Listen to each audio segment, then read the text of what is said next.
Okay, so Yatagarasu, that three-legged crow. It's such a familiar image here in Japan, isn't it? Oh, absolutely. You really can't miss it. Like, it's the emblem for the Japan Football Association. You see it popping up in, well, tons of manga, anime. Even shop logos and things. It's just sort of part of the visual landscape. Exactly, it's just there. But, for something so well known, there's always been this kind of mystery about where it actually comes from, right? Its real identity. Uh-huh. It's a bit of an enigma, definitely, when you actually stop and think about it.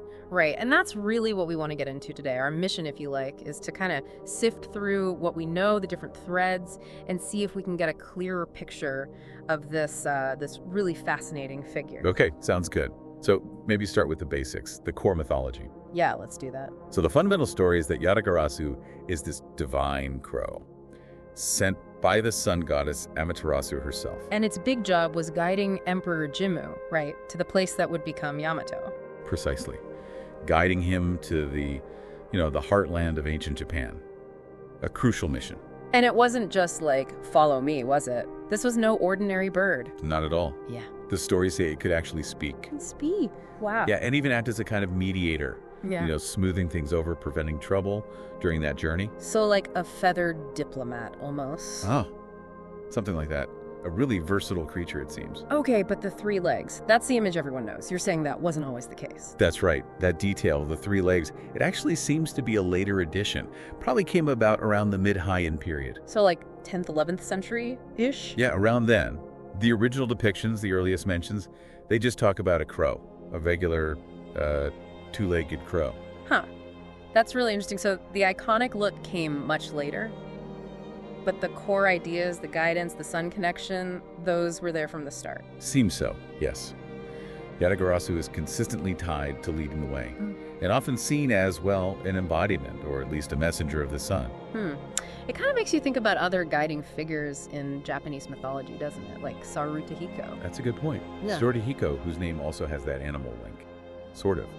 These kinds of guiding figures often have these slightly murky origins. Yeah, there's definitely a layer of mystery there. Okay, so let's pivot to the Kamo clan, because that connection seems really, really important here. It absolutely is. There's a very strong theory connecting Yatagarasu directly to the Kamo clan. And they became prominent around Emperor Shomu's time, 8th century. That's right.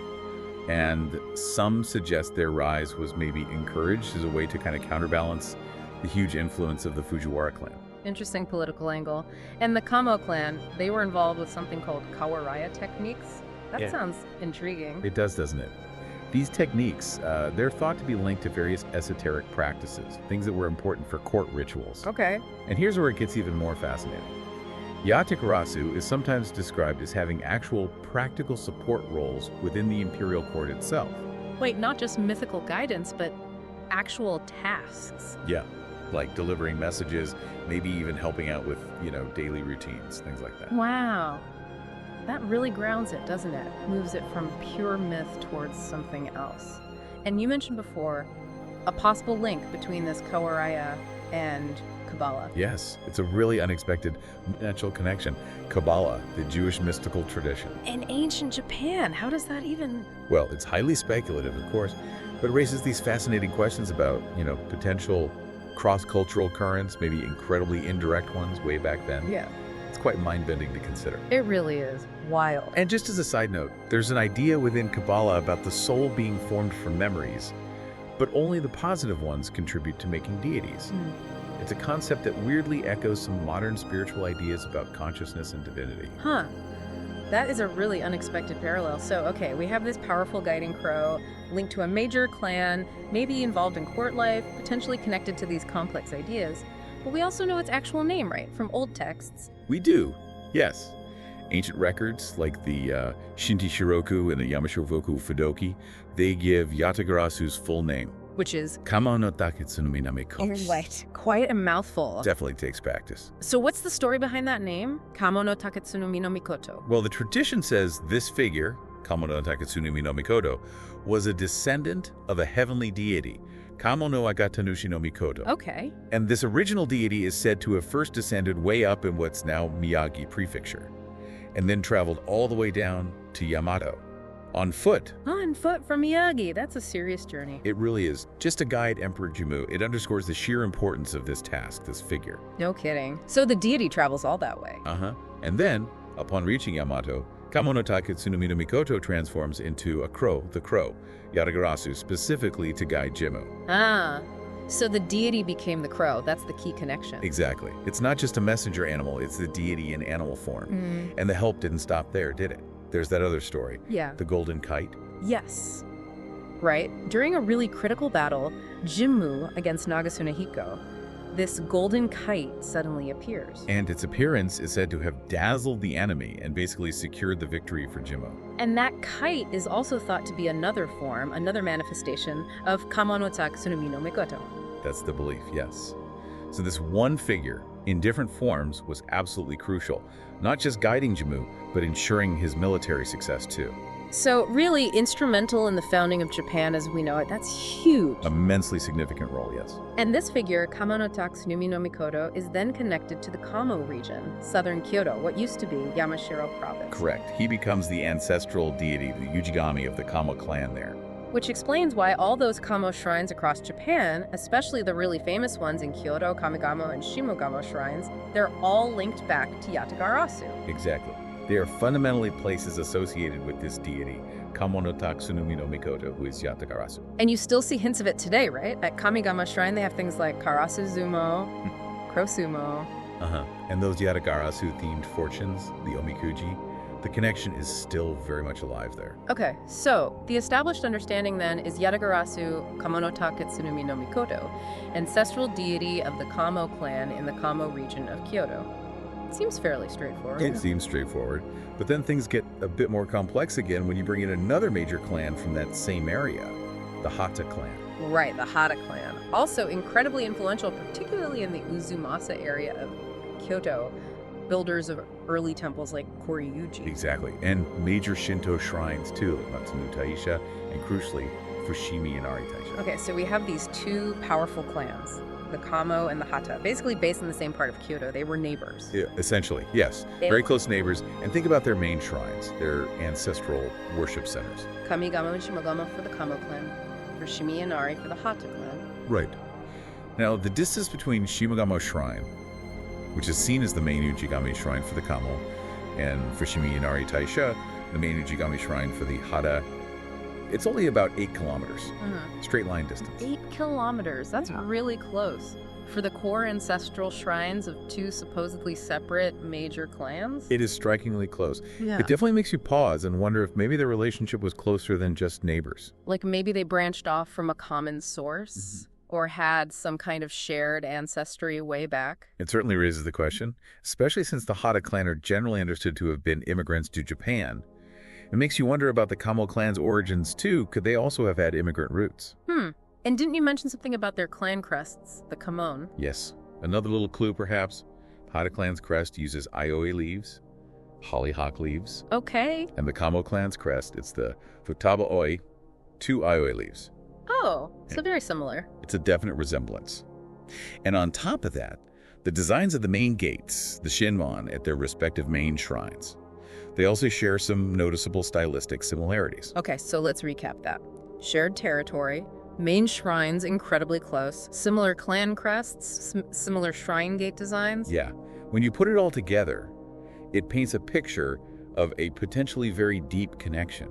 Maybe even a shared origin for the Hatakata and the Yatagarasu Kamo clan. It feels pretty compelling. It does. And it adds another layer to this idea that maybe the Kamo clan were actively trying to, well, manage or perhaps conceal parts of their own history. Right. You mentioned the deities they enshrined earlier. How does that fit in? Well, the Hata clan's main deity is generally Usakehiko no Kami.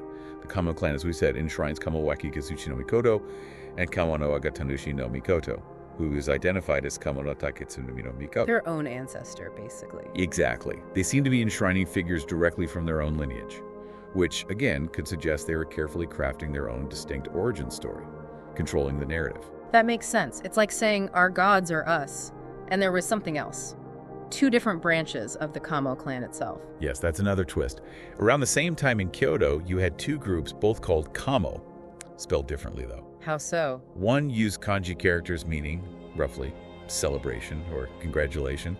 The other used the character for bird. Celebration Kamo and bird Kamo.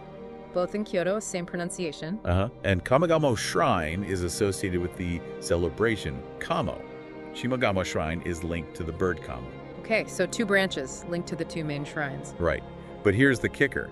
The Kamo clan's own official records, their genealogies called Shosonjufu, they actually claim these 2 branches had totally separate origins. Separate, even though they share the name and location. Yep. The records say the celebration Kamo descended from the Amatsukami, the heavenly deities, and the bird Kamo descended from Kami Musubi no Kami, a different primordial deity. So the clan itself is saying, nope, we're not related. That definitely sounds like trying to obscure something, creating separation where maybe there wasn't any originally. It certainly looks like another layer of potential concealment, doesn't it? Especially when you look at older historical texts. Like which ones? Records like the Kujiki and the Shinsen Shojiroku, these older sources, they paint a different picture. What did they say? They state quite clearly that the ancestor of both Kamo clans was a single figure named Oho Kamo no Mikoto. Oho Kamo no Mikoto, the ancestor of both the celebration and the bird Kamo. According to these older texts, yes, one common ancestor. And who was this Oho Kamo no Mikoto? He was apparently a pretty significant figure, active way back during the reign of Emperor Sujin, traditionally the 10th emperor. So centuries before the Kamo clan's big rise to prominence we talked about earlier. Wow, okay. So much earlier. What did he do? Well, he's actually credited with establishing both Kamogamo Shrine and Takano Aoi, which is directly connected to Shimogamo Shrine, all back in Emperor Sujin's time. Hold on, let me get this straight. The Yatagarasu we started with is Kamotaketsunumi no Mikoto, whose original name, it seems, might actually be Oho Kamo no Mikoto. That's the connection being made, yes. And this Oho Kamo no Mikoto was active centuries earlier, founding the very shrines that later became associated with 2 supposedly separate Kamo clans. Clans which, in their own records, claim distinct divine origins, despite likely sharing this common, very important ancestor. You've got it. It strongly implies a deliberate effort by the later Kamo clan to rewrite or at least obscure their own unified history. So that brings us back to the big question, really. Why?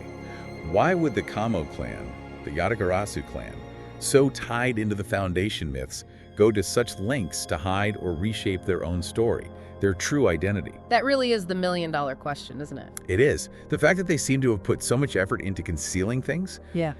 it suggests that whatever they were hiding must have been really important, really sensitive somehow. It does. It makes you think. The deeper you dig into Yatagarasu, the more tangled and intriguing the whole thing gets. It feels like it's pointing towards a hidden history of Japan, something deliberately kept under wraps. Exactly. It definitely leaves you wondering, what else is lurking just beneath the surface of these familiar stories and figures? What other truths are waiting to be uncovered?